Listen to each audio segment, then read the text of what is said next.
อยู่จังหวัดหนองคายประเทศไทยเนาะพี่น้อง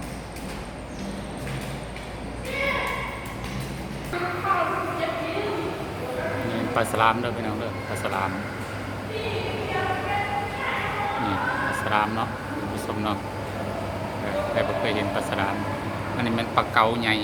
เนาะปลาเก๋า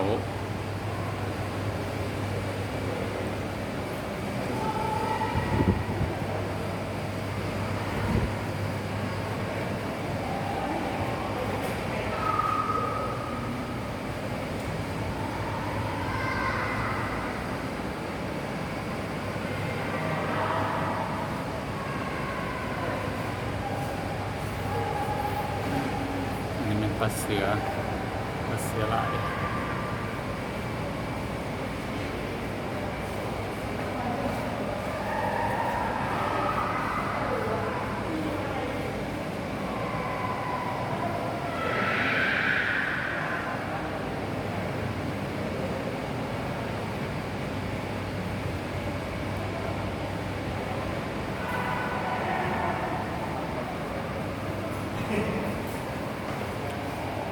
ปลาเก๋าใหญ่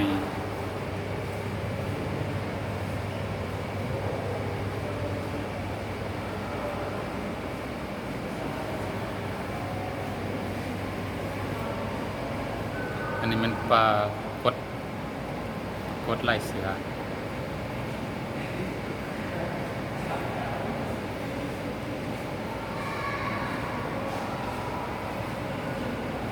ปลากดหางแดงลายเสือเนาะปลาหายากท่านผู้ชมเนาะไปมาแล้วท่านผู้ชมเบิ่ง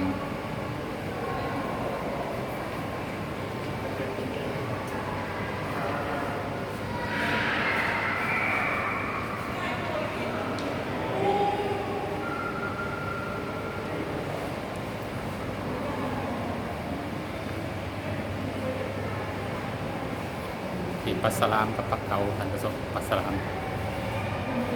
เก๋าใหญ่กับปลาสลาม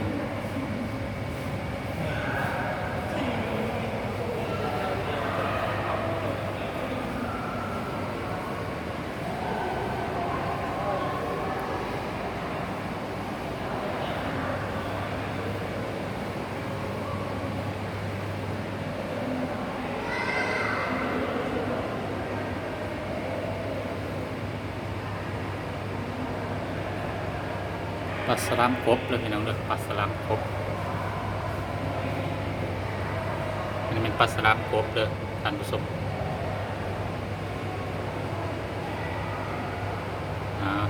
ไปปลาสลามกบมาฝากมาตอนท่านผู้ชมดูกันในเบิ่งที่ชมน้ำกันเนาะ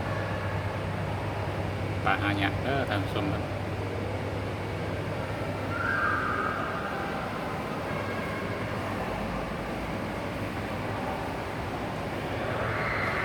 อันนี้มันกุ้งกักกุ้งมังกร7 สีกุ้งมังกร7 สี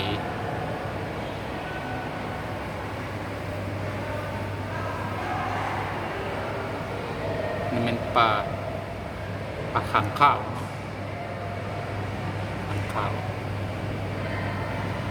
ปลาหายากท่านผู้ชมเนาะไปเบิ่งในชมกันเด้อท่านผู้ชมเนาะ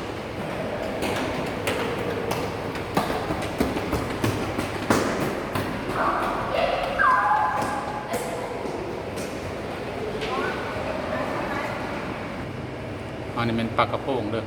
ท่านผู้ชมปลากระโปงอันนี้เป็นปลายี่สกเด้อท่านผู้ชมเด้อถ้าว่าบ้านเฮาเนาะภาษาบ้านเฮาก็อาจสิเป็นปลาเอิ้นเนี่ยแต่มันบ้านเฮามันปลาเอิ้นแต่ว่าภาษาไทยเรียกว่าปลายี่สกเนาะบ้านเฮาก็สิเป็นปลาเอิ้นใหญ่เนาะ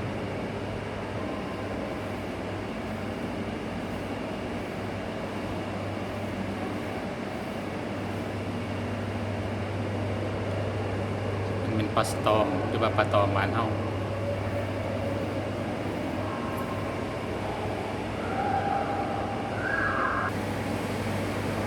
ท่านผู้ชมเอาเบิ่งด้านในอย่างไรเนาะสมเนาะ ฝากมาตอนท่านผู้ชมไปเบิ่งไปชมนำกันเนาะว่าท่านใดคนใดมันคลิปนี้ก็อย่าลืมกดไลค์กดแชร์แต่ส่องเบาขึ้นมาลูกสไปมิวสิกเด้อส่องลูกสไปมิวสิกเนาะอะไรเก็บภาพบรรยากาศงามเนาะฝากมาตอนท่านผู้ชมอย่าลืมกดไลค์กดแชร์กดติดตามทางสองทางเด้อกดเป็นกำลังใจเนาะโอ้ปลาไหลไปท่านผู้ชมเนาะดูปลาสารพัดปลารวมกันในบัด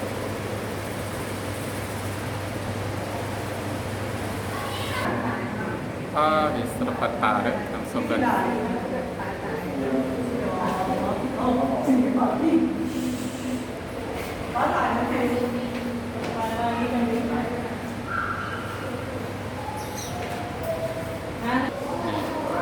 พาท่านผู้ชมเข้ามาอุโมงค์ปลาเด้อท่านผู้ชมเด้อ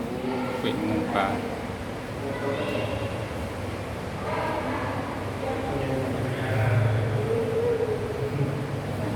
ปลาเนาะ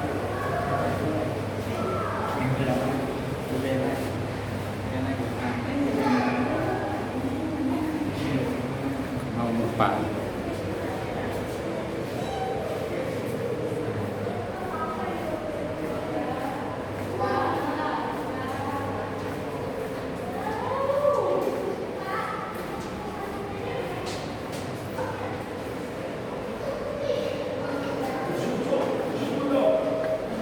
อุโมงค์ป่าครับท่านผู้ชมเนาะ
ปลา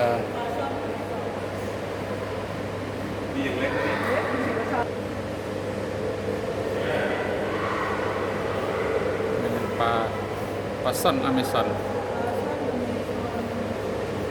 ตัวใหญ่นะครับสมปลาซ่อนอเมซอนเนาะ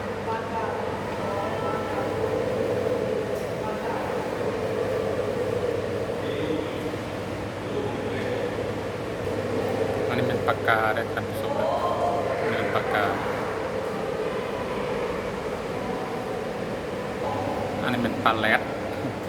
ปลาแรดเผือกเลยท่านผู้ชมนะปลาแรดเผือก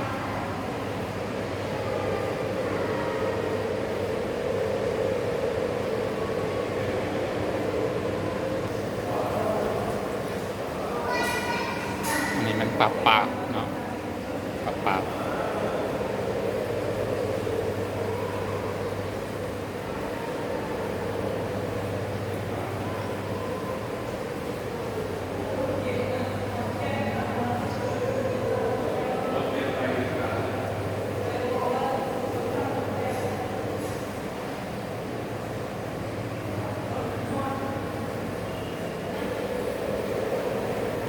ก็คือว่า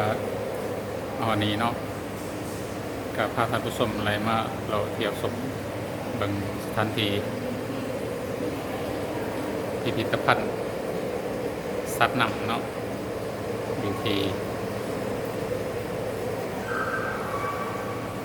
จังหวัดหนองคายเนาะแต่ว่าท่านใดคนใดเนาะทั้งภายในและต่างประเทศหรือว่ามักคลิปนี้ชอบคลิปนี้ก็อย่าลืมกดไลค์กดแชร์กดติดตามช่องของบ่าวบุญมาลูกสไปมิวสิกเด้อท่านผู้ชมเด้อเพื่อเป็นกำลังใจให้แก ช่องของเราเนาะจะบ่พลาดคลิปใหม่ๆเราจะรอถ่ายและก็กดลงให้ท่านชมได้เบิ่งได้ชมกันเนาะอันนี้ก็ถือว่าขอขอบใจท่านผู้ชมทุกท่านเนาะที่กดเข้าเบิ่งกดติดตามทางช่อง